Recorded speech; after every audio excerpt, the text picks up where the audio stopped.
बच्चों, हमारे घर की परंपरा है। पूरा परिवार एक साथ रहता है और मैं चाहता हूं कि मेरे मरने के बाद मेरी ये परंपरा आगे बढ़े। तुम लोगों को मेरी कसम है, अगर कोई भी अलग हुआ शांति, मेरे जाने के बाद तुम्हें ही अपनी जॉइंट फैमिली का ख्याल रखना है और मेरे पर पोते निखिल की शादी कर कर उसकी बीवी भी इसी घर में लाना है और इस एक कमरे के ससुराल में उसे रहना, खाना, सोना, नहाना सब सीखना है। अजी आप ऐसा क्यों बोलते हैं? अभी तो आप 100 साल और जिएंगे। अभी आपकी उम्र ही क्या हुई है? अभी तो आप सिर्फ 99 साल के हैं। इतना बोलकर शांति फूट फूट कर रोने लगती है और कुछ ही देर में विनोद अपना दम तोड़ देता है। इसी तरह 1 साल बीत जाते हैं और निखिल शादी करके घर आता है और घर में सुमन को देख पूरा परिवार हैरान हो जाता है। अरे नालायक, ये तूने क्या किया? हम जॉइंट फैमिली है, 30 लोगों का परिवार है, तो तूने हम में से किसी को बताना जरूरी नहीं समझा और अपनी पसंद की लड़की से शादी कर ली। माँ बस करो, पिछले 6 महीने से आप मेरे लिए लड़की देख रही हो, पर हर कोई रिश्ते के लिए मना कर रहा है क्योंकि कोई भी एक कमरे की ससुराल में, वह भी जिस घर में 30 लोग रहते हैं, उस घर में अपनी बेटी नहीं देना चाहता। क्या 30 लोग? तुमने तो कहा था तुम्हारी जॉइंट फैमिली है। तुमने मुझे पहले क्यों नहीं बताया कि तुम अपनी जॉइंट फैमिली में 30 लोगों के साथ रहते हो? लो भैया, बाकी सब लोगों की तरह आपका प्यार भी 30 जने का परिवार देखकर घबरा गया। नेहा निखिल से बहुत प्यार करती थी और निशा की ऐसी बात सुनकर नेहा थोड़ी घबरा जाती है कि कहीं निखिल उससे दूर ना हो जाए, इसलिए वह सभी से कहती है, अरे आप लोगों ने तो मुझे गलत समझ लिया। मैं तो इसलिए ऐसा कह रही हूँ। अगर मुझे पहले पता होता तो मैं आप लोगों के बारे में और जान पाती और आप लोगों का दिल जीतने में कोई कसर नहीं छोड़ती। बस अब मेरे को थोड़ी दिक्कत होगी, पर आप सबसे हाथ जोड़कर विनती है मेरी, मुझे अपना दीजिए। अरे भाग्यवान, ऐसे ही इसकी शादी नहीं हो रही। इतना बड़ा परिवार देखकर मैं तो कहता हूँ इसे ही बहू के रूप में अपना लो। अब ना चाहते हुए भी निखिल के परिवार को नेहा को अपनाना पड़ता है। नेहा भी अपने 30 लोगों की ससुराल में आकर परेशान तो काफी होती है, पर किसी से कुछ कहती नहीं। देखते ही देखते रात हो जाती है और पूरा परिवार नीचे जमीन पर बिस्तर बिछाकर सोने की तैयारी करता है, जिसमें नेहा के लिए जगह ही नहीं होती। निखिल, मैं कहाँ सोऊं? मेरे लिए तो जगह ही नहीं है। नेहा, तुम ज्यादा मोटी नहीं हो, इसलिए बच्चों के बीच जाकर सो जाओ, रिंकी और पिंकी के साथ। निखिल के कहने पर नेहा रिंकी और पिंकी के पास जाकर सो जाती है, पर रिंकी और पिंकी सारी रात अपना हाथ और पर नेहा के ऊपर रखकर सोते हैं, जिस वजह से बेचारी नेहा सारी रात सो नहीं पाती और जब सुबह उसकी आंख लगती है तो उसकी ननंद निशा उसे उठा देती है। भाभी उठो, सुबह हो चुकी है। 5 बजे से नंबर लगाना शुरू करोगी, तब जाकर 10 बजे तक नंबर आएगा। बाहर निकले इस कमरे में ही वॉशरूम भी है, खाना भी बनाना है। जितनी जल्दी सब फ्रेश होंगे उतनी जल्दी खाना खाकर सब काम पर जाएंगे। चलो मेरे साथ बाहर आ जाओ। मेरा 10वां नंबर है और आपका 20वां। क्या यहाँ सुबह फ्रेश होने के लिए भी लाइन लगाना पड़ेगा? ऐसे ही मैं सारी रात इस छोटे से एक कमरे के ससुराल में सो नहीं पाई हूँ।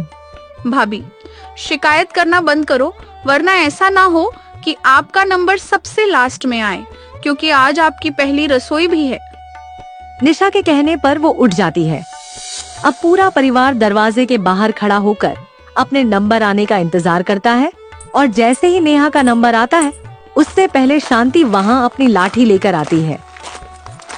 नेहा बहू, तू बाद में जाना, मुझे फिर से वॉशरूम जाना है और मैं आधे घंटे से पहले नहीं निकलूंगी, इसलिए तुम लोग को नहाना हो तो नदी पर जाना। पर दादी जी, सब फ्रेश हो गए सिवाय मेरे।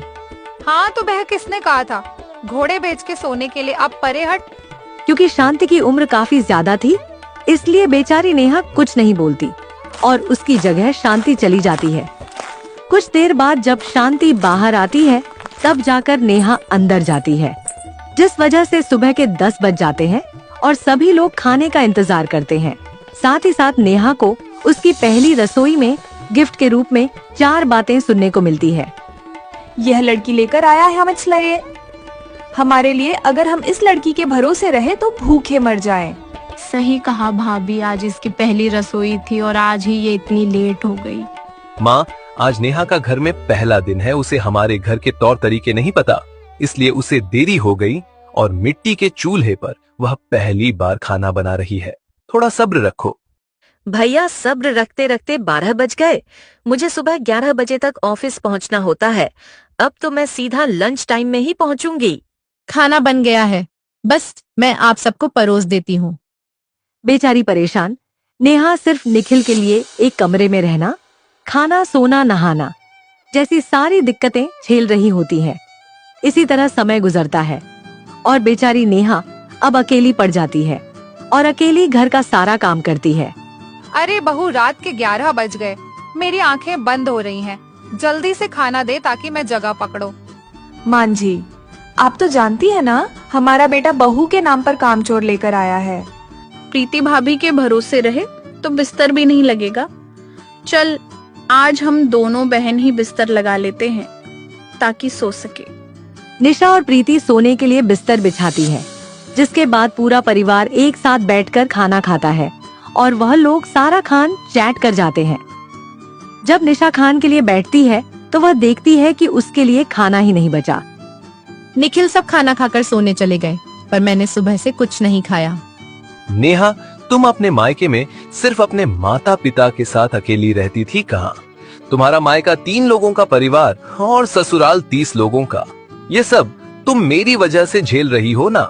चलो मैं तुम्हें बाहर खाना खिलाकर लाता हूँ। इतना बोल निखिल नेहा को बाहर खाना खिलाने ले जाता है और वह दोनों रात के 1 बजे घर आते हैं और जानबूझकर घर वाले घर का दरवाजा बंद कर लेते हैं, जिस वजह से निखिल और नेहा घर के बाहर ही सारी रात बिताते हैं।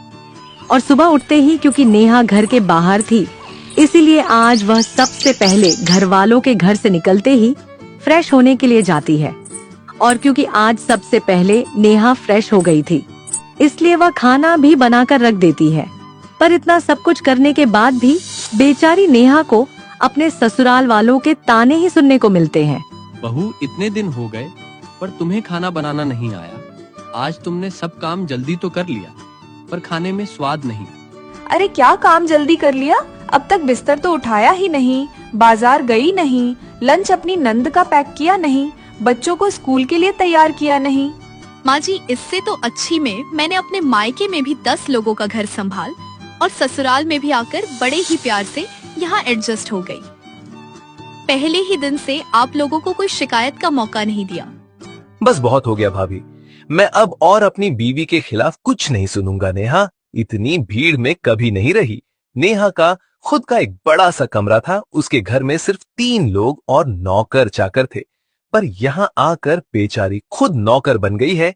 इस एक कमरे के ससुराल में रहना, खाना, नहाना, सोना सब किया उसने, फिर भी आप लोग की शिकायतें खत्म नहीं हो रही। आज मैं पर दादाजी की बात टालता हूँ और अपनी बीवी को लेकर घर से जा रहा हूँ।